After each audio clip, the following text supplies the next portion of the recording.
This is for the players.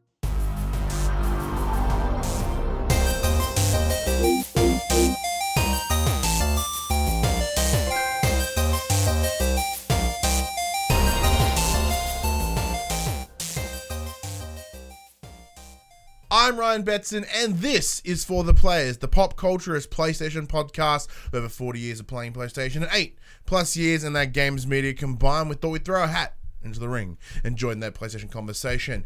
The PlayStation conversation happens every Monday morning at 9 a.m. on the YouTubes and 8 a.m. on all those podcast services now, including Spotify.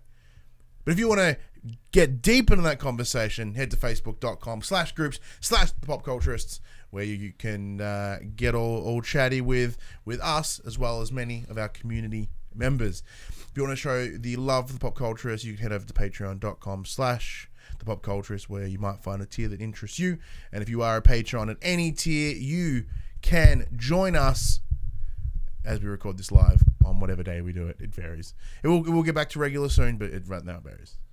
And if you want to show the love on your body, head to popculturists.com/shop, where you can buy shirts like this, phone cases like this, and other things. There was a sale on, totally missed it, but that's cool. And we are on Twitch at twitch.tv/thepopculturists. Now, Josh is still away, but breaking news, he'll be back next week. Very cool. But today we have a first. Today, my guest is a friend of mine. We've been friends for like 8 years. Something bonkers like that. So this is Max. Now Max is the first guest in the 80 episode run of For the Players that isn't media or a PopC employee. He is straight up from the community. Hey man. You feel a little bit honored, a little bit privileged? Very, very honored, very privileged. Just goes to show that if you fake your resume enough, you get the job you need. If you just hang around, someone's like, "You want to come do a thing?" Yeah, you're like, yeah. So I got my day job. This guy looks qualified enough. It's like, I'm just here.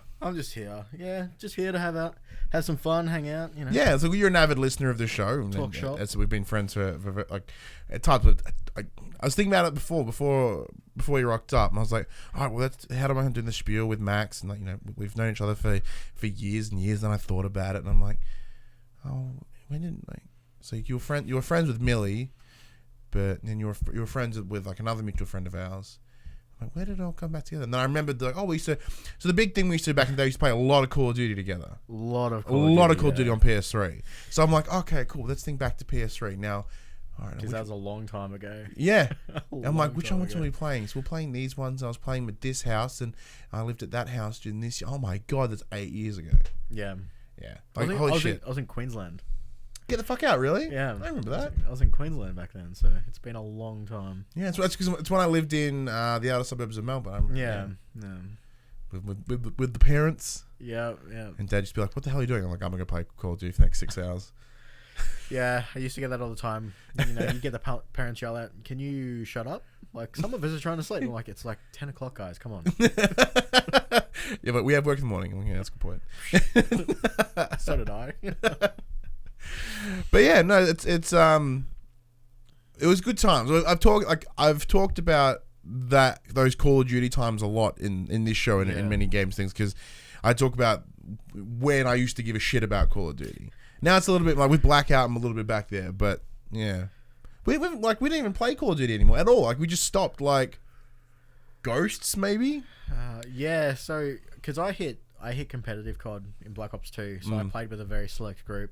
And then I kind of fell off as well. They just got progressively worse. The higher I could jump and the longer I could run on a wall, the less interested I was in playing it. Very nice. It's nice to be back on the ground in Blackout. It's fantastic. But that's what we were playing 8 years ago. What have you been playing this week, man? What have I been playing this week? Man, Pokemon came out. Yeah. And I stupidly stayed up till 6 o'clock this morning playing Pokemon because... it is now 2 o'clock in the afternoon. Nostalgia just hits you, man. You woke about an hour ago. It's so good. It looks so good. It feels so good. I mean, I'm playing with the Pokeball controller, which fits nicely in my undersized hands. Undersized? I got those big man hands. See, I do not have big man hands, so it fits really nicely. yeah, it's so much fun. Bringing back all the memories of Pokemon Yellow. I haven't played any of them since Gold. I think was the last one I played. So see what as I said in the stream last night, which is on Twitch and the VODs, and I'm gonna put it up on Facebook. Why? Put it up on YouTube and see how we go about putting the VODs on YouTube. So if it changes anything, yeah, because we don't stream YouTube anymore. But yeah, so I've played all of them except Black and White 2 because I was like, I played Black and White. What's the difference? But in terms of Pokemon that I remember, Golden, up to Gold and Silver. And then anything after, I'm like, I fucking no idea.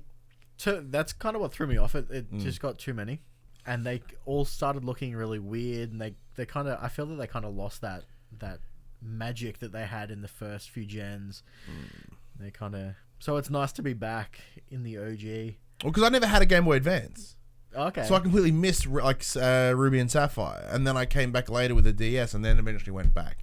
And then when you play it, and they're like, "Oh yeah, we're just going to pretend that none of those first 250 exist. This is almost like a soft reboot." Yeah. I'm like, yeah, but I like those ones. Yeah.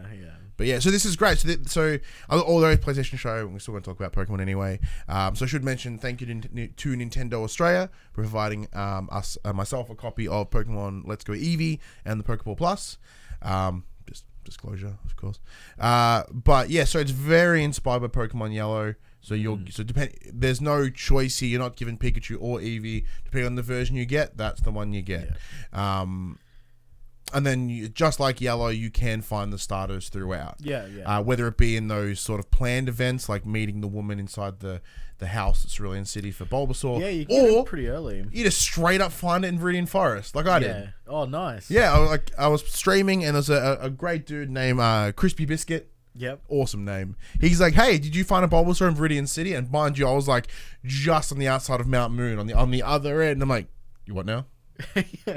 So I hiked it back. Yeah, nice. Got myself a Bulbasaur. I must admit, I haven't seen any in the wild yet. I have all the starters now because obviously the integration with Pokemon Go. Of course. I've traded all my starters across.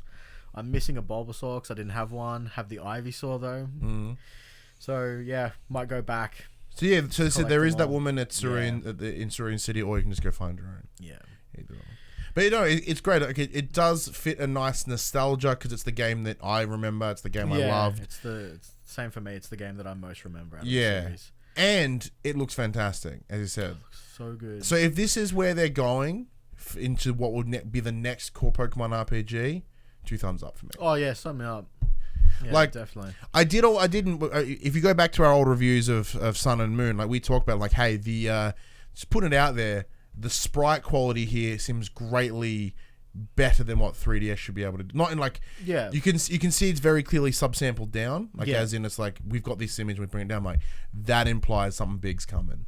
Yeah, no, it'll be good. It'll be interesting to see where they take it. If they, Nintendo lately have been bold in their reinventions of some of their stuff. It'll be interesting if they go in a completely new path like they did with Zelda and Mario Odyssey even.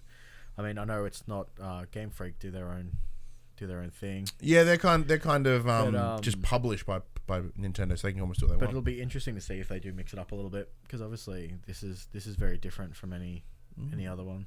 Speaking of incredibly different from what we originally knew, you've also been playing Fallout 76. I have. Fallout 76. I haven't put much time into it so far. I think I'm level 12-ish. I've explored most of the map. That tends to be my first step in games like this. I like to be able to, because when you get to those named locations, you get a fast travel point. So I went and explored the map as much as I could without dying. Speaking of map, I'm just going to check. I'm currently buying one on eBay, so give me a sec.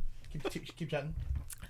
So I ran around the map, outbid. trying to hit those fast travel locations to make it a little bit easier to get around the map, even though it does cost caps, which are super hard to come by.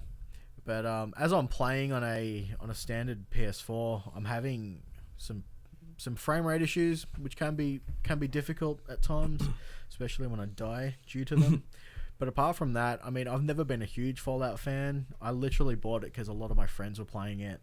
I love playing games with friends, so I jumped in, and I'm having fun with it. It's good. I'll definitely be playing more of it, but for now, I think Pokemon is going to take up most of my time. I'm in the same boat. So after playing the beta, I really It really took my fancy. 'Cause Yeah. I'm a big Fallout fan. Like, I say big, but like I thoroughly enjoyed 3, and I enjoyed 4 a lot compared to what everyone sort of bitches and whinges about it. Stop yelling at me, phone. Let me just win. I'll beat up it again. Did you play the original Fallouts where they were? I'm not gonna buy that anymore. Stupid eBay. I played Fallout Tactics. Yeah. But at the time, like this is when I was like 11, so I didn't really know. I'm just guessing. I didn't really know what Fallout was at that point, so I was like, "Oh, okay, cool." And I just had the disc, so I've got them somewhere here. I just never played them recently. So and I should mention as well. Thank you to Bethesda Australia for providing us the code for Fallout 76. I'm really digging it.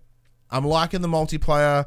When I played it in the beta and I was by myself, it was very lonely, very isolating. Yeah. And for that reason, I got bored kind of quick.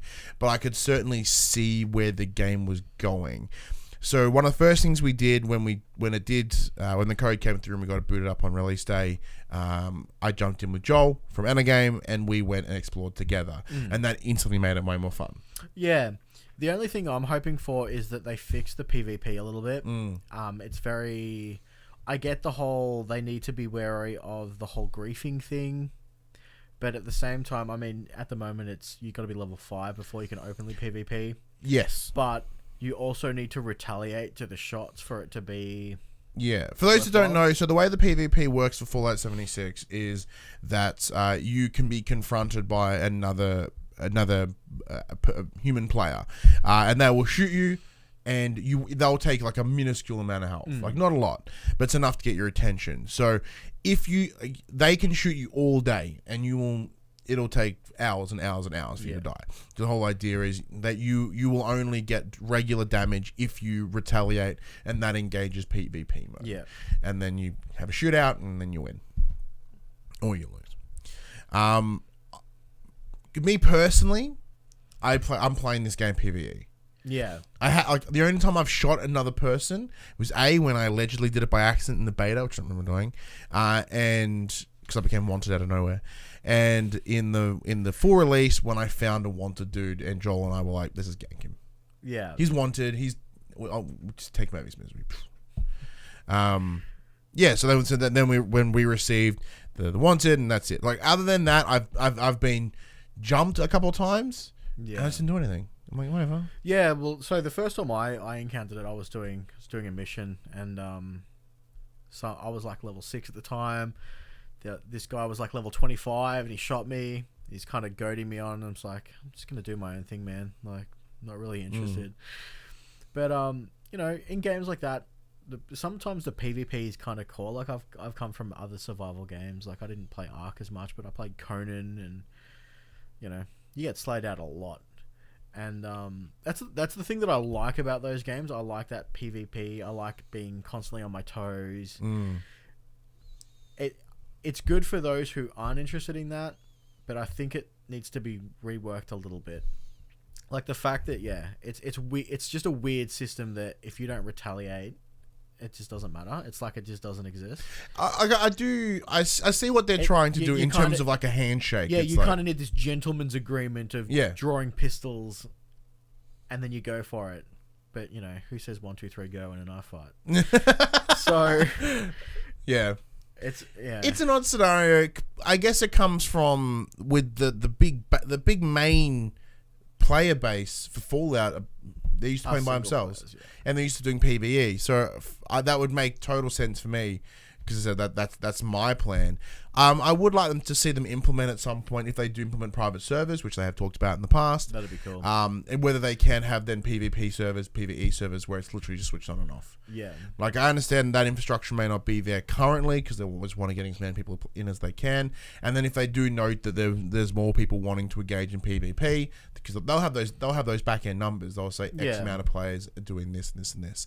So it might be worthwhile for them to then open up PvP only servers, so them to make a new menu and you pick, hey, do you want to play PvE or PvP today? And you're like, P. Having not played many of the other games, do the enemies tend to like chase you forever in like Fallout 4, Fallout 3? Because when I was playing the other day, I got chased a good 5 minutes by this death claw down the side of a mountain. Death claws, yes. Death claws are gnarly, and they will just stomp you out. There's a big couple differences so far in the enemies.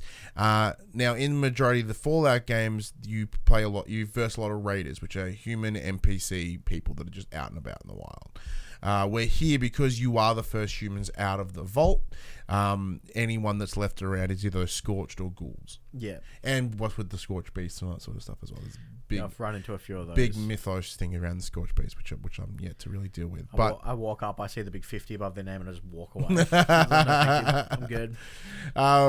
Yeah, so like they're right depending on the enemies, but a lot of them with the scorched and the ghouls, they're just literally just. So Josh, when he does return next week, I know he'll have a lot to say about Fallout 76 because he's played a ton of it over the last couple of days. He was really hesitant about picking it up, and he's like, "Yeah, I'll get it," because he's doing game sharing with his son. Yeah. So they're like, "Cool," and they both play it. And I joined them last night, and they're off with power armor, piss farting around, and all that sort of stuff. I'm like, "You guys are great." So he's gonna come and he'll have a lot to say about Fallout 76. Yeah, it'll be good. It'll be good to hear. And because of all these releases, and I did pick up Spyro as well. However, I put like 15 minutes into it, and it feels like Spyro. Yeah. I'm like, oh, okay, cool, that's Spyro, nice. That's another game where the enemies mean jack shit. You flame them or you run into them, you literally are just in the way of me getting gems. Yeah, well, let's face it, the platforming is more deadly than the enemies in that game. That's certainly true. Yeah. So I don't know how I'll go about finishing it or even giving a shit about it, but my wife was keen, and I thought maybe my son will like it at some point. Purple is bright and colourful. Yeah, so for those reasons, I've not been able to spend as much time in Red Dead Redemption, which makes me sad, because that game is really good. Man, I haven't played it in like 2 weeks. I have this problem where, especially with any media, books, an example, if I know how a book ends, I struggle to reread it. Did you get it spoiled for you? Well, no, because it's a prequel game. I essentially know how it's going to end, and I'm fairly far through the game. I think I'm at chapter 5. Mm-hmm. Dutch is really pissing me off. And yeah, for now, I think I'm just done with it. Super keen for when the online comes out. Mm-hmm. I know it got pushed. The end of this month, 27th. So, super keen for that. That'll make me jump back into it, which will probably reignite me going, I really want to get through this story now, because I just want to play this game again. But for now, I don't think I'm going to touch it until that comes out, which is unfortunate, because, yeah, it is a fantastic game. It looks beautiful. Tells the story nicely, Everyone's bitching and whinging about it being slow, and I'm like, no, but that's what's making it so good for me. Yeah, so I was the same. So when I started playing, a lot of my friends were playing it at the same time. We were all in a party chat together, playing our own separate solo games, and 50% of us was like, oh, this starting's great, it eases you into it, it's telling a story, and then the other half are just, it's so slow.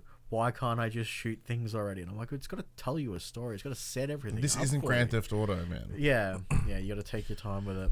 But what is really impressive, and I'm going to do a really bad segue, is that Rockstar have been using the same Rage engine as they've called it for a while. Yeah. With Fallout 76, he must be using the same garbage engine. So that brings us into the news. And this section we call Inform the Players. We tell you about PlayStation news that happened this week. And that segue wasn't just janky on purpose, even though it was very janky. It brings into the first bit of news. So Bethesda's Todd Howard has confirmed that the developer will be using the same shitty engine to power Starfield and Elder Scrolls 6. For those out of the loop, Bethesda's creation engine did come into being around the Elder Scrolls 5 Skyrim, but the foundations of that engine have been in play for a lot longer than that, dating back as far as Elder Scrolls 3 Morrowind. Every Bethesda game studio title since has been using the same software on some level, although obviously the developers have improved it over time. Quote, Fallout 76 uses a new renderer, a new lighting system, and a system for the landscape generation. For Starfield, even more of it changes. And for the Elder Scrolls 6, out there on the horizon, even more, Howard tells Forbes, confirming that the future games will indeed use the creation engine. We like our editor. It allows us to create worlds really fast, and the modders know it really well. There are some elementary ways we create our games, and that will continue because that lets us be efficient, and we think it works best. I'm just going to put it out there. That's a fucking dumb decision. Like, granted, Fallout 76 does have these lovely lighting effects and the nice lush green colors of West Virginia. It's really nice, but the game looks like poo. Like, compared to other games that we're seeing, even compared to Red Dead Redemption, like, that's like the upper echelons here. But, you know, the downside of a base system that is this old, you see those wrinkles, you see those cracks. Like, remember when Fallout 4 came out just after The Witcher? The Witcher stomped it. Yeah. It's almost like that Fallout 4 was made in this little bubble, and they never looked out to see what was there. And even if they did, what they're working on doesn't give them the capabilities to match that. Well, I mean, I'm no game developer, but at the same time, you know, how long is it going to take them to make a new engine? And while they're making that new engine, they're not making any products. They'll just be in they'd be in this dead section of, you know. See, that's where Fallout 76 fills that perfect need. It is running on the older engine, and it can essentially be treated as a game as a service. Yeah. Like, they can take this time to A, make some money, B, not focus on a main release and just build that back end. Like, you know, we know that Starfield and Elder Scrolls 6 are on the way, and they mentioned it there as well. But, like, take some of this time. Because, like, this wasn't even made by Bethesda's game studio. This was done in conjunction with Battlecry, which is that new studio they picked up not too long ago. So even main development is being done by them. Yeah, I get that. I said the same thing. It looks very dated for a new game. Hells yeah, it And does. Fallout 4 looked dated when that came out. I mean, their engine is as old as time these days. And I guess they're just using the old, if it ain't broke, don't fix it. But the problem is... It's broke. She broke. Yeah, shit real broke. They just keep band-aiding it up and patching it together, and one day I guess it'll just crumble. Yeah, but And they'll have no choice, and then by then it might be too late. But there is a concern, because even when you look at Rage 2 as an example, like an IP that no one really gives a fuck about up until seeing Rage 2. Rage 2 looks great. But, no one gave two shits about Rage. So when they announced, they're like, oh, okay, cool. And that looks better than what Fallout is. And what big hyperbolic assumption. I think Starlink, if it looks the same, Starlink will have a disadvantage. Yeah. The hype for that game is obviously huge, and I think it will be at a loss. Yeah, no, I agree with you there. Like, at the same time, obviously, you know, Fallout can kind of get away with looking drab, being a post-apocalyptic game. Yeah, but it can be pretty still, like, you know. Yeah, like you can still be a pretty game and use your brown color palette, you know, and like with this one, it does have that nicer, lusher appearance, but still, you can definitely tell the lighting effects, like you mentioned. Yeah, the lighting looks great. They're definitely so much better than what they were in Fallout 4, but it's still dated. So, compared to the beta release, Fallout 76 does look better. I do think they have made some massive improvements between the beta period, or at least because depending how old the beta period, like it was only like a week to 2 weeks, so I think they may have been using old code. Yeah. Because you download a 50 gigabyte day one patch, and I think that replaced a big hunk of that base code. Yeah. But yeah, I think they need to replace all of it. Just strip, like not Fallout. I mean, like just strip that shit down. Use Unreal. Like, why do they have to use proprietary? Why not use Unreal? Why not Unity? But like, why not? Well, you know, obviously using proprietary mean they don't have to pay any licensing fees, all that stuff. But you know, Unreal's a great engine. It's fantastic and it works. And if you want to talk about modders know how to use Unreal. Yeah, like it's one of the most ubiquitous gaming engines there are. Yeah. So why not? Silly. They got the money.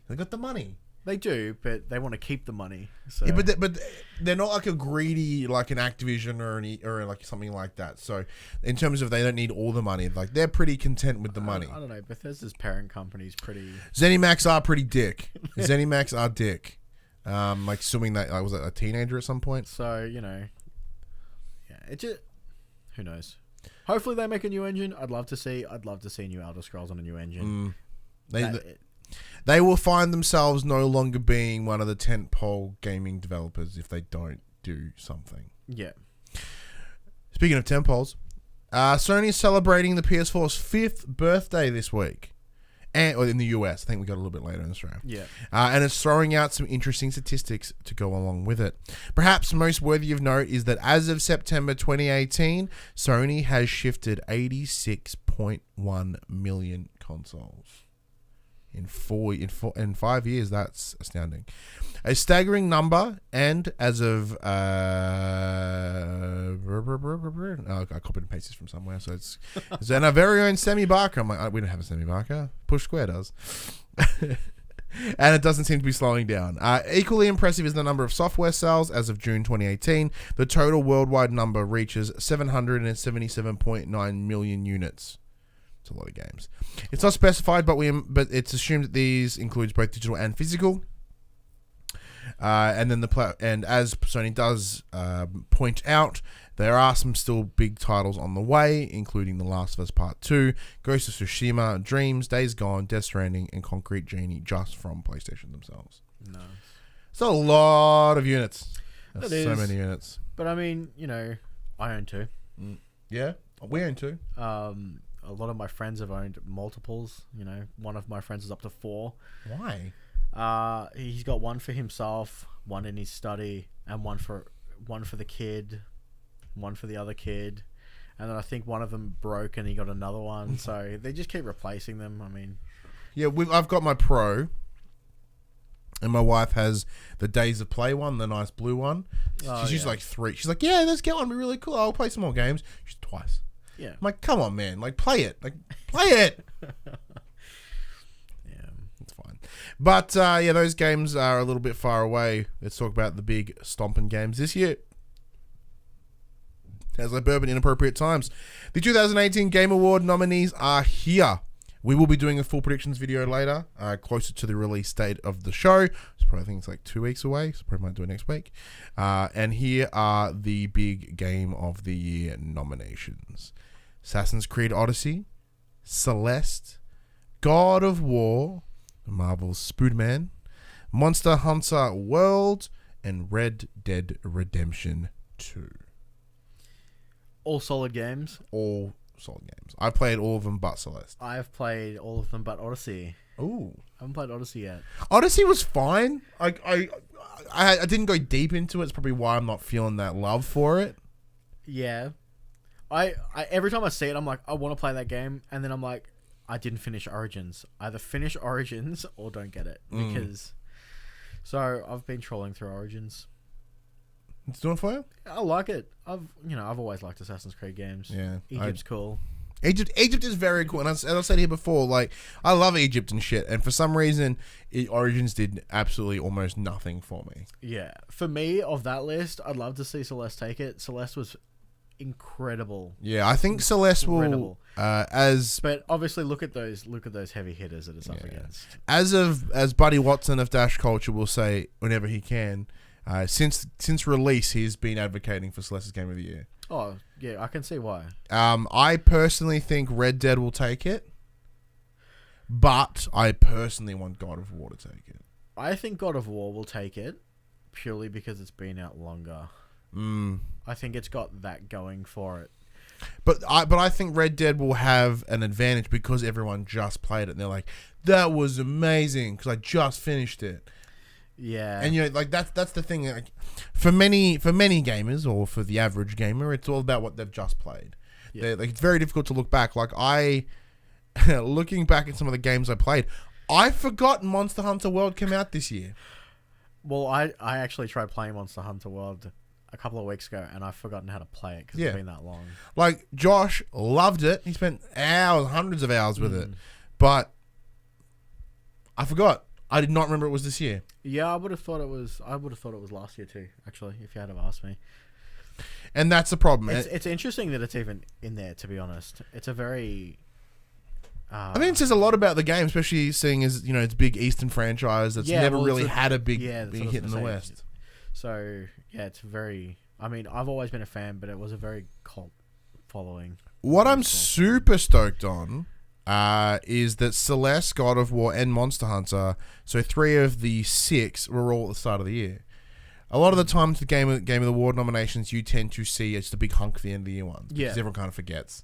you know, and then. But yeah, no, Celeste will certainly, I think, will do well in the indie space. The only one I think is the content that could have a contention is like Dead Cells, maybe, in terms of this of an indie game that's had the same like popularity. Yeah.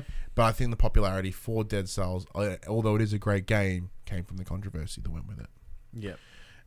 But if you wanted to pick up some of those games, so get in that hype before the release, the Aussie PlayStation Store has unleashed a pretty massive sale for Black Friday. Although it is currently live right now and it will end on the 27th of November, I have handpicked a couple that you may want to check out. So Marvel Spider-Man is now $54.95. Now, granted, some of these probably about the same day as launch price if you buy them retail, but now after the launch week, everything's gone back up to pretty much full price. God of War is $39.95. Detroit Become Human is $39.95. I put this one purely for me. WWE 2K19 is $49.95, down from $100. Right. Monster Hunter World is $30.95. Rocket League is $14.97, and Firewall Zero Hour is $24.95. Dope little VR game there. Personally, I won't be buying any of them because I have more. I'll be buying Injustice 2. Detroit at $40 might make me pick Detroit's fucking dope, man. Detroit at $40. I have not played Detroit. Oh no, I have a download copy. My bad. So I would definitely like to play that. Yeah, Detroit is great, and you will get $40 out of it. I think you would. But yeah, Injustice 2 is one I'm picking up because it's like $40 for all of it. Nice. And I'm also getting the Spider-Man season pass. It's like $8, $10 off or something. Oh, cool. Yeah, I was going to say that when you mentioned Spider-Man. I was going to say is the DLC on sale because I definitely want to pick that up. Yeah, because I haven't gone back, but I'm still this close to getting the plat. Yeah, I'm the same. And I think the DLC might be enough to get me in. Although Black Cat doesn't really interest me, and the villain I mentioned last week doesn't interest me for the second one, which is what Turf Wars. I do hope the third is not as a nice killer one that brings me in. But the base of that game is so good they can put whatever they want on it. I'm probably gonna play it. Yeah, the traversal kind of just kept me going. I just enjoyed swinging around the city. I was listening to like when I was just trying to get grind for trophies. I just had podcasts on, just playing. It was great. Yeah. Absolutely great. Now this is a topic. The next bit of news is a bit of contention. It's a conversation we've had many times. We both have the same stance, but we have debated on this on a lot. So, in order for the full context, this piece comes directly from Push Square. In the latest craze, games no longer having one single defined release date, they now have at least two. In the case of Battlefield 5, which is already available as of right now for some people, was available last week for others. Yes. And will be available next week for any remaining people. They have four they have 4 release dates, if not more, and it's something that's I've been concerned about. It was an issue with Assassin's Creed Odyssey. It was an issue with Hitman, Tomb Raider, any Ubisoft title. Shadow of the Tomb Raider was one. Unfortunately, as is often the case with these things, it does seem to work for the publishers. GamesIndustry.biz reports that sales of the expensive special editions, which are typically the versions that offer early access, are on the up. And more companies are beginning to pay attention, as we're seeing more and more people do it. We'll undoubtedly introduce early access versions after our next game. It quotes one mid-sized publisher, so it gets nice and vague. I expect dual release dates will only increase next year. Even including the retail chain Game, they have stated that yes, it is proving effective. Their boss, Martin Gibbs, has informed Push Square, having talked about the sales of Hitman 2. We are a big part of that. Some of these games have been exclusive to us from a retail perspective, and there has been an appetite for those experiences to come a little bit earlier. He added that it can lead to some release date uncertainties, but the trials have worked really well.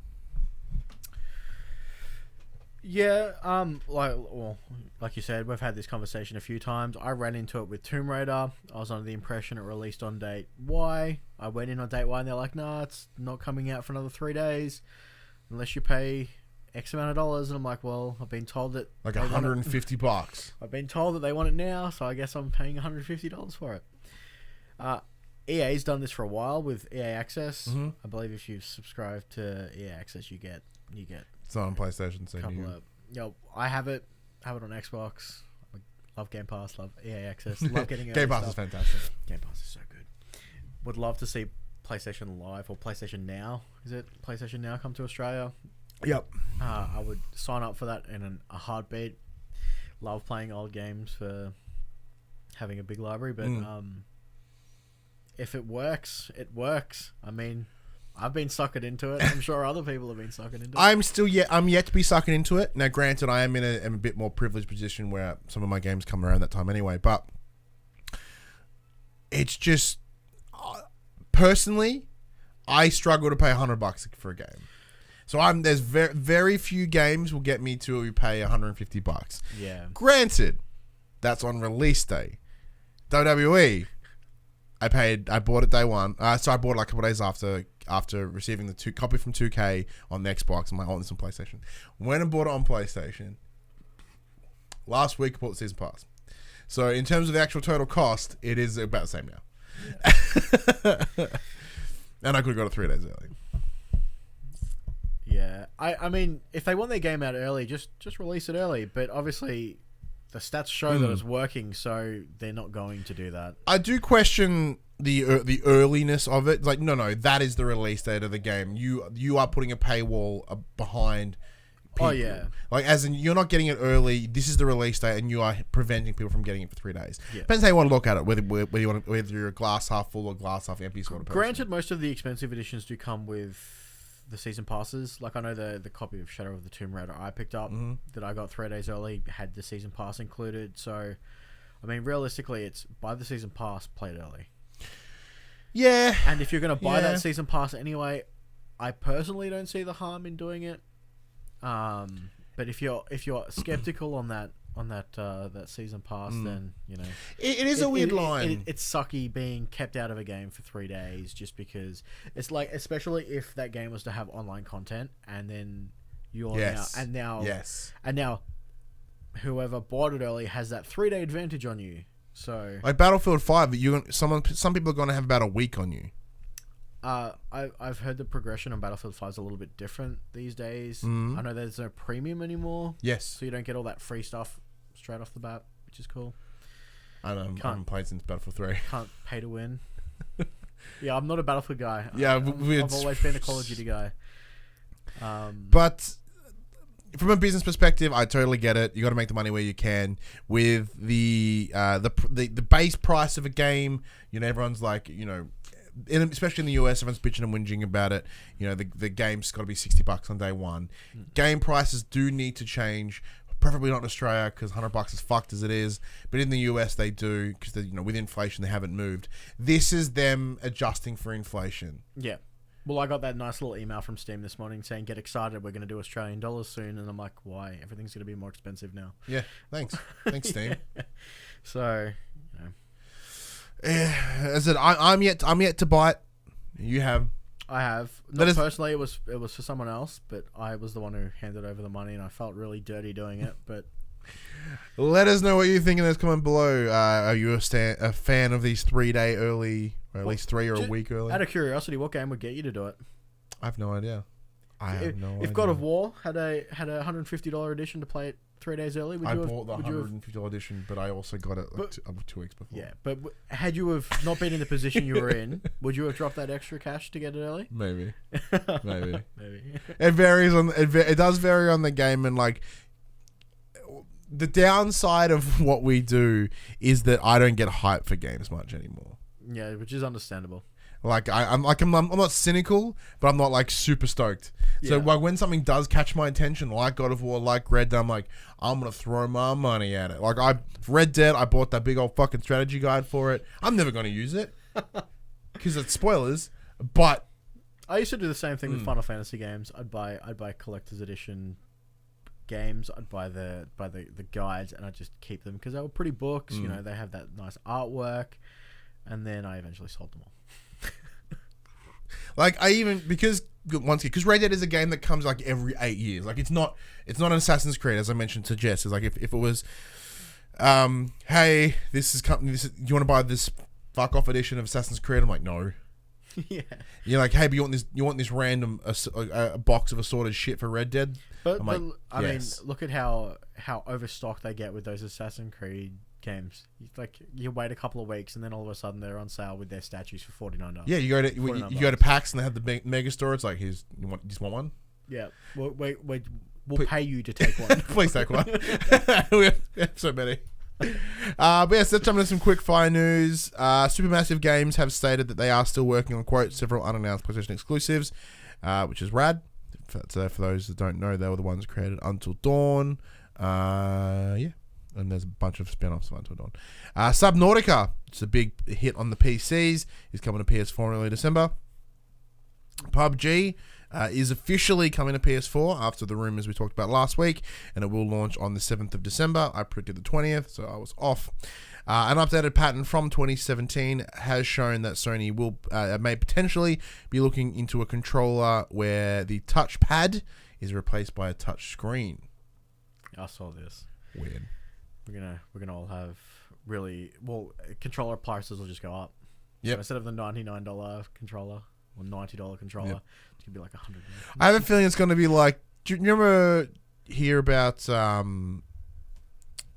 was like the iPad that replaced the function buttons with a little touch screen. Yeah. Be exactly that. I'm like, I don't want to use that. That's dumb. That's exactly what it will be. I don't use my touchpad now. Why do I need a screen there? You're like, yeah, I use it as a big it's just a big button now. Yeah. Like, especially because I've been using the Razer Raiju control, which the review is coming, if not already has come out. I mean, no bad on that one. But it's just a big old button. Yeah, well, none of the games really utilize the fact that it's got tracking or anything. Like, some did. Some did. Like 5 of them, and those 5 did it all right. Like, Tearaway and like it's Infamous and other ones. It's a big map button. That's what it is. It's a big map button.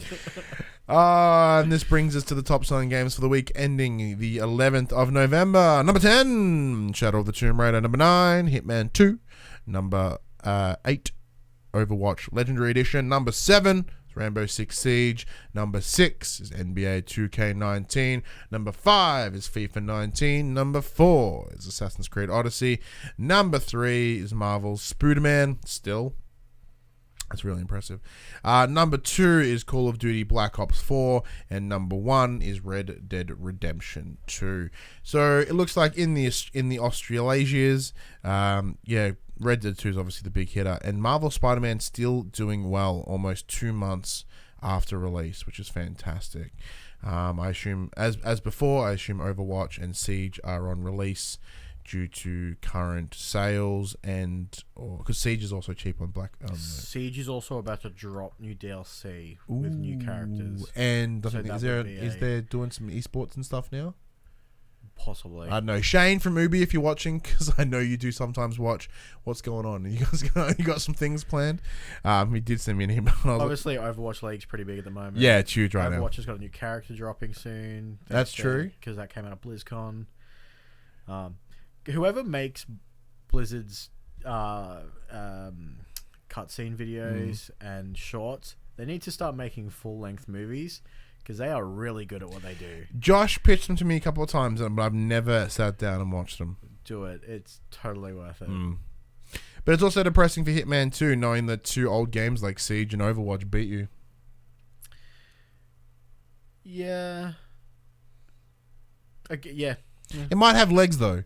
It might come in low, but it might have legs, and it might stay there for a while. Is it running the same way as the first one did, where they're periodic releasing episodes? Nope, it's one big old release. So that's kind of, yeah. I think we're pretty good. I might check it out eventually. I mean, no rush. I have tons of games right now. I know, right? So that's all well and good, but let's have a chat to the players, Max, which normally is you. It is normally me, yeah. About the E3. Now, I'm just going to once again read a piece just to sort of get all the information out about what is happening. So there has been speculative rumors that Sony will not be attending E3 2019. They have since come out and confirmed it. So this means that there'll be no annual press conference or show floor present at the event from Sony. Speaking with Game Informer, PlayStation Senior Vice President of Communications Jennifer Clark said that, quote, it will not activate or hold a press conference around E3, which means they are doing nothing in that time period. That means no similar event during the same time frame. Yeah, that's what I said. Thanks, article.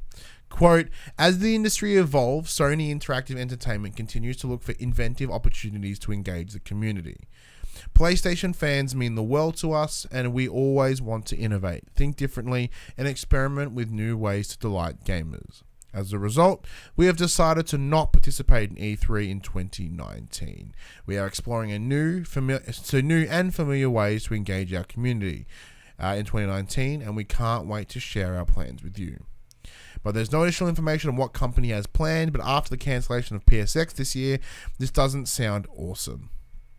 It should be. It could be the company has something even better in planned, a big PlayStation meeting or something rumored about PS5. It's not out of the question. But seeding that all important, but stepping away from that massive week in June, it's not looking good, man. It's not looking good. So we asked that question, Max. What do you think this means? Interpret it for me. Well, like I mentioned on the Facebook group, you know, I feel that Sony are kind of damned if they do, damned if they don't at this point. Yep. They rock up to E3, they show the same games that they've been showing for the last 2 years, and everyone's like, well, that was a waste of time. And now that they're like, we're not going, everyone's like, well, why not? Why aren't you going? Why are you doing this to us? So, you know, I think no matter which way they go, they were going to be... And after last year's E3 showing, which had this really awkward vibe to it, I guess, where they had these different locations and they had... I imagine if you were on the show floor, it would have been fantastic walking to these different locations of the different games that they were showing off, but it was a really weird view for those at home. It was... And, yeah, I think they're going to go back and hopefully come back strong. Like I've always said... It's the one thing Nintendo do right are their directs. If everyone just released directs all the time, it'd be fantastic. So, I agree. I agree where you're coming from. You know, as in them showing the same game the same games over and over again.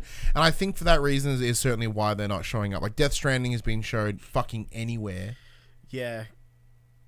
Anywhere. Yeah. Anywhere that Death Stranding can be put, Kojima's put something there. So. Being that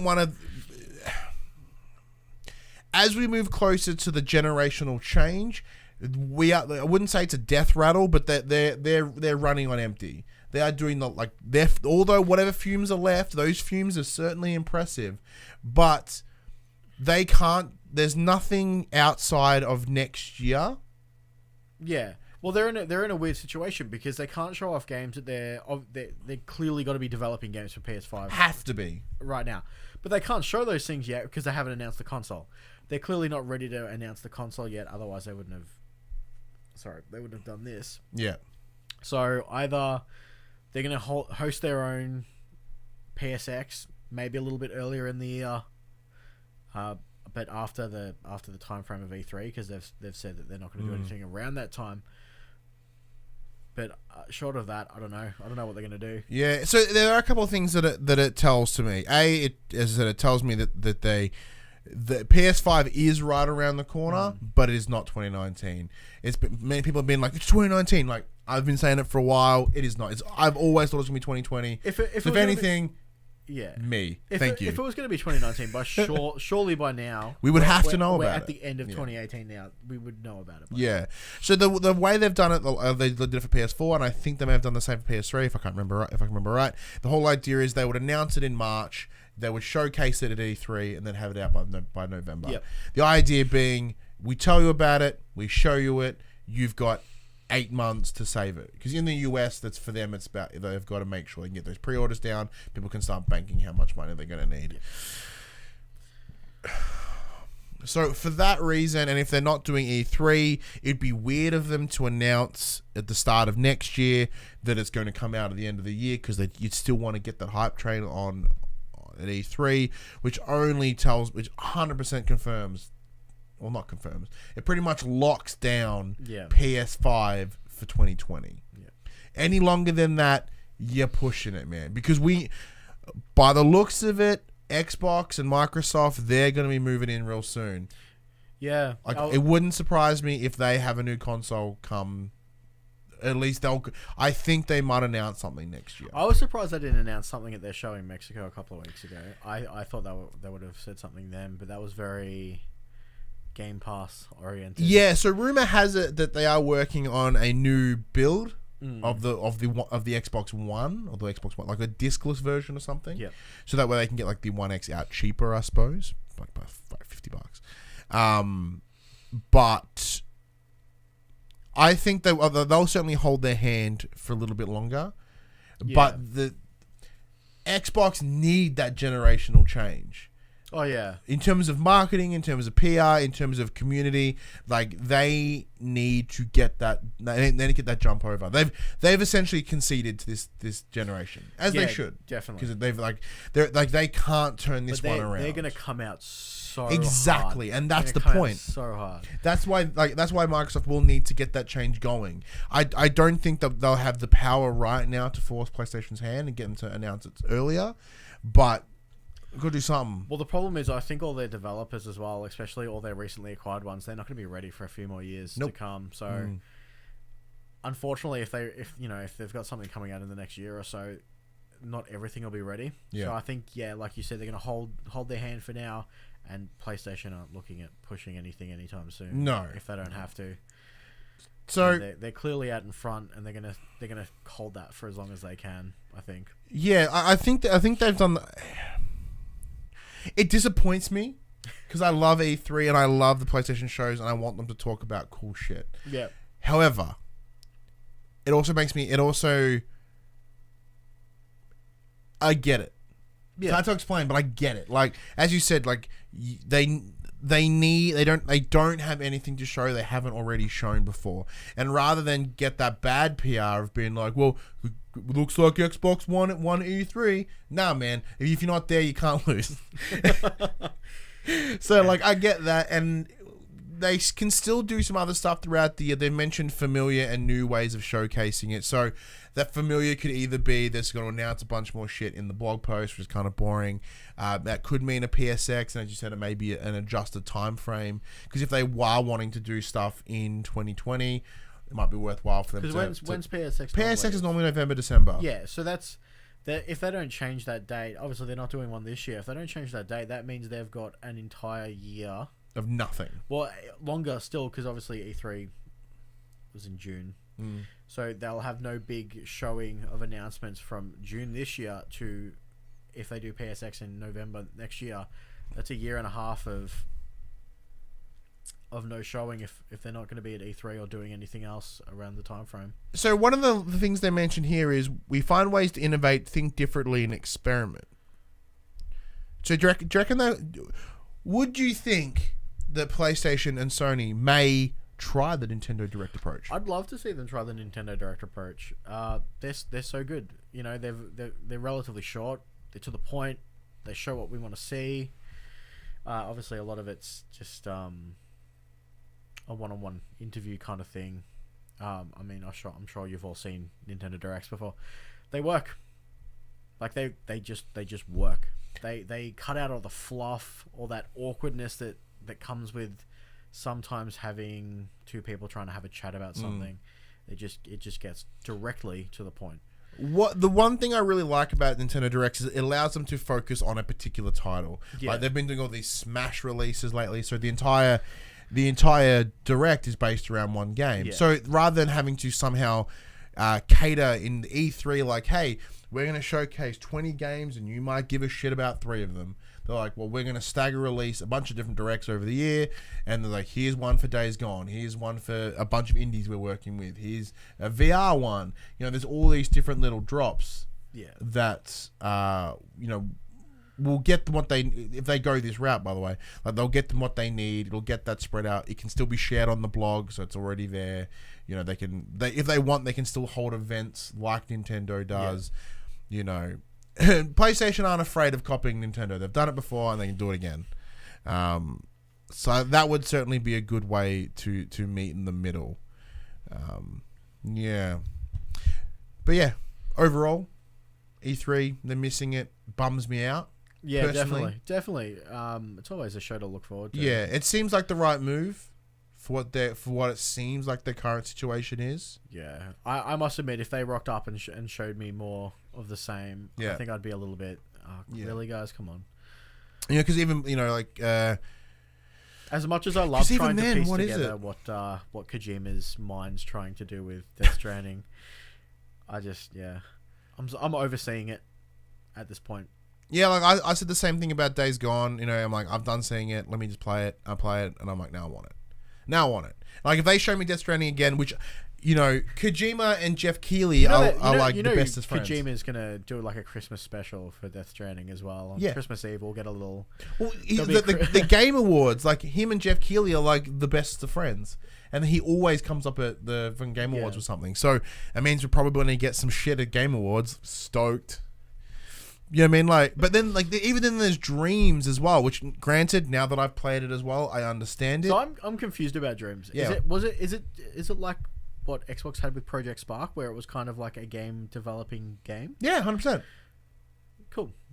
Yeah, so like, but what I loved about it is that it is more than a game. It is a game development suite that does have some single player stuff in it, and it allows for really cool creative gameplay, like you would with Little Big Planet. You can go in there and make cool shit, and it works. That's what I liked about it, and I want to see where that goes. But the problem is that when the hell is that coming out? Allegedly, there's a beta within the next month. Okay, when? Yeah. And even then, like, if that still goes to E3 and they have E3 time and they haven't announced anything, that's abysmal. You know, we've got Days Gone coming out in April now, and the original prediction was that Last of Us would come out in June-ish. I think it's going to be later in the year, personally. Especially if Days Gone's coming out in April, they want a little bit more of a gap between those two. I think once people get their hands on Days Gone, the aesthetic of it being both zombie-esque games goes away pretty fast. They're telling incredibly different stories. They play quite differently. But from a pure optic standpoint, it's hard to separate the two. But at the same time, even if they aren't similar games, like Sony wouldn't want to release two of their big titles right next to each other. Like it's not like they would release God of War within like 3 weeks of Detroit. Well, realistically though, look at Detroit versus God of War though. Yeah. Whereas they wouldn't have released Last of Us next to it. They wouldn't release they know that's something that's going to sell. But if that was the case and they were treating Detroit as a second tier release, because it was originally coming out earlier, wasn't it? Was it in that February cluster of we're gonna throw like? Oh, 20... Days Gone. Yeah, Days Gone was on Feb 22nd. Yeah. So I think that'd be true if in the same vein you're thinking like God of War, Last of Us. That's a tentpole title. Like that's a big one, and then they've got the second tier, and Days Gone is certainly second tier. They've been pushing that pretty hard. Days Gone. It's because they have to. They're gonna make money off it. Yeah. Like, it's been in development for a while, and I was worried when they kept pushing it back. I'm very slowly falling off it, but after hearing you say you've played it. And now you want it. Oh yeah, I want it. It's definitely got me re-intrigued. I want it. #influencer. That's what I do. But let us know what you think. What do you guys think that Sony stepping away from E3 will affect the company? Will it hurt them even further in terms of optics? Because right now there's some tall poppy syndrome going on, and everyone's just hacking at them because they're at the top. Will this give Microsoft an advantage? Because even minutes after they announced it, Xbox Twitter account was like, see you at E3. Well, are they doing Fucking what they did savage. last year, where they weren't at E3, but they were? They kind of rented a hall out. The Microsoft Theater or whatever. Yeah. Maybe. I don't know. All I know is they're coming back once again. They need that push. Yeah. They don't have the luxury of taking a year off, which is good. It's good because that means they'll fight for it, and I want to see that fight. But June is way away. I don't know why the fuck we're talking about E3 already. Like, I was already exhausted when they would announce stuff like a month out from E3. Like, this is happening at E3. I'm like, ugh. Now, literally 6 months, but ugh. Oh, it's exhausting. But here are the games that are coming out this week in a section we call Coming to the Players, where we straight up just read what's coming up on the drop. As the disclaimer we always say, this is the list for the PlayStation US store, so some things may alter, some things may be different, but most of them should be the same. Kicking things off is Achtung! Cthulhu Tactics, PS4 Digital. Not playing that. Battlefield 5, PS4 Digital and Retail. Every mankind's greatest conflict with Battlefield 5 as the series goes back to its roots in a never-before-seen portrayal of World War II. Take on an all-out multiplayer across the world or witness human drama set against global combat in single-player war stories. Beat Saber, PSVR Digital. So keen. Oh yeah, enjoying precisely handcrafted levels and exclusively created electronic dance music, all embedded in an appealing futuristic world. Swing your sabers, match the color and the right directions to slash the cubes, and keep up with the adrenaline pumping music. This game is gonna make you dance. Now, as a fan, I know we're both big fans of Rock Band and rhythm games. Well, I've played this. Yeah, I've played it.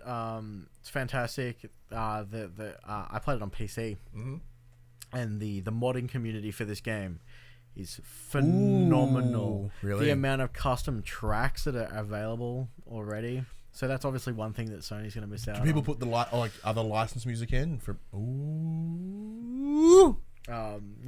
Someone did the Imperial March for Star Wars, and there is nothing better than. As someone that has over close to 1,000 songs on Rock Band, if they make a store on Beat Saber and I enjoy the shit out of Beat Saber like I think I will, take my money. Bendy and the Ink Machine, PS4 Digital. Boxing Apocalypse, PSVR Digital. Crow the Legend, PS4 Digital. Farming Simulator 19, PS4 Digital and Retail. The ultimate farming simulation returns with a complete graphics overhaul and the most complete farming experience ever. Become a modern farmer and develop your farm. Filled with exciting new farming activities, crops, and animals. I may reach out for that one. I think I own Farming Simulator 17. Yeah, I think we got it at some point. I don't know where it is. It's in the other room. Flashback, PS4 Digital and Retail. Gundamoniums, PS4 Digital cross-buy. Marvel's Spooderman Turf Wars, PS4 Digital. Oh, that's interesting. Now, normally they don't showcase DLC in the drop. So, awesome. It makes sense. Spider-Man must put an end to the turf war erupting between the Magia crime family and gang-leading Hammerhead before Marvel's New York becomes its greatest casualty. Mecha Wars, Desert Ashes, PS4 and PS Vita, digital cross-buy. Slay Away Camp Butcher's Cut, which was in the drop last week for PS PS Vita digital. Squishies is a PSVR title, digital. Storm Boy, PS4 digital. Now, I believe that may be an Australian game. It's out on the 21st. It was at PAX. Based on the Colin Tyrrell's 1964 children's book of the same name. Apparently make you cry. It's a big cool book, makes you cry. Titanic VR. PSVR digital out on the 22nd of November. Titanic VR is a diving simulator and immersive interactive story.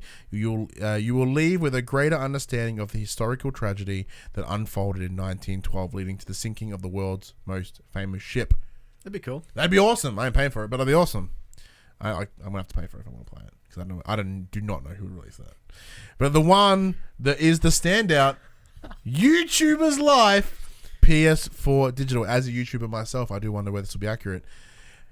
Don't talk to your friends. And then you're going to stream it on Twitch, right? Oh, without a doubt. Become the most successful YouTuber on the planet. Create videos, get subscribers, attend events, interact with your friends, and grow your channel. Live a true YouTuber's life. So a true YouTuber life. So you're going to have some crippling depression. You'll be reliant on ad revenue and you'll hate yourself. It'll teach you how to clickbait. Oh man, I'm gonna make some of the gnarly thumbnails. And genuinely though, I will probably play that. Yeah. I'm gonna pick that up and play it because I think that would be a fun stream. Other than that, Spooderman should be pretty sweet. And Farming Sim, catch my interest, but Beat Saber is very clearly the big one there. Yeah, I'm super keen. Let me know when you get it. I'll come over. Sounds good to me. And is that everything? I believe one of us can shepherd James while the other one plays. Well, I just think I'm taking advantage of my wife and son being out of the house. That my wife's off to a baby shower tomorrow, so they'll be gone for like 4 hours, and I'm going to sit down and finally give Astrobot a go. So as you would have seen on the stream, on the social medias this week, as I burp directly in the microphone. PlayStation Australia were very kind enough to send us a code for Astrobot, as well as a little goodie bag, which is because apparently one of the things in the game is collecting coins. Yeah. So there's a nice little like Hessian bag with a bunch of chocky coins in it. It was really cool aesthetic. My son just chewed like half of them. Like I literally, I put the photo up and the photo looks kind of staged, but like I left the room and I came back and then I just scattered across the table and he's just munging on them. I'm like, crap. Anyway, but thank you so much for joining me, Max. Hope you enjoyed yourself. Yeah, it was good fun. Definitely good fun. Because you don't pod all that often. You don't. No, you're not a content creator. No. But you can be with YouTuber's Life. Oh yeah, maybe I should check it out. Get on that YouTube Live. Yeah, man. It's going to be like, I guarantee you that YouTuber life will be way better than the real YouTuber life. Yeah, probably. Yeah. Oh, yeah. Because, like, you know. Probably have better graphics, too. And the algorithm will be just less pooped. But, anyways, if you enjoyed that conversation happens every Monday morning at 9 a.m. on the YouTubes and 8 a.m. on podcast services, and now including Spotify. But if you want to join that conversation, head over to the Facebook group at facebook.com/groups/thepopculturists, where you can talk to me, you can talk to Max, you can talk to Josh, you can talk to any of them. It's a good little group of people over there. Yeah, good fun. It's good fun over there. Everyone's always on. That's great. There's always someone chatting. Something. Yeah. We are on Discord as well, which we never use as much as we should. No, I don't understand Discord. I don't get it. I use it for voice chat and that's about it. Yeah. But if you want to support Pop Culturists, head over to patreon.com/popculturists, where you can find a tier that interests yourself, where if you so choose, you can throw us a couple bucks and you'll be able to watch us record this show live every week. And if you want to show the love for the Pop Culturists on your body, head to popculturists.com/shop, where you can buy shirts like this, phone cases. I threw it down there because I got mad at eBay. Map Life. Oh, see, I had this. I don't think I mentioned. I've mentioned this already on here, but like, I love game maps. Yeah, but I think I love them because I'll buy the edition with a map in it. I'm like, yeah, one day I'll frame it and I'll put it on a wall and it'll look so cool. As you can see, there's no fucking maps on any of these walls. Oh well. I think better of myself than I actually am. But we are on. We are on Twitch at twitch.tv/thepopculturists, where last week I streamed Fallout, I streamed Pokemans, I was going to do Spyro.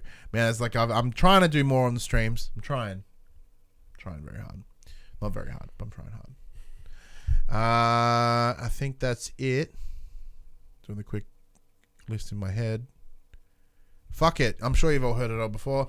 But anyways, until next week, and with the return of the bearded one, Josh Saunders. Speaking of, I shaved my beard off. I caved.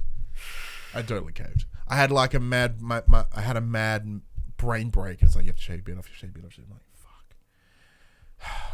And I felt so much better, so I had to do it. It was weird. My brain genuinely broke because of my beard. It's very weird. It was a weird look. I'm not gonna lie. Yeah, I didn't really. I saw it. I'm just like, I don't know. Yeah. I don't quite have, like, the worst thing about my beard was I thought, oh, maybe it'll cover the chins. It made them fucking more obvious. It made them so much more obvious. It was really, really bad. But until next week, I am Ryan Betson. I am Max Cooper. And that was For the Players.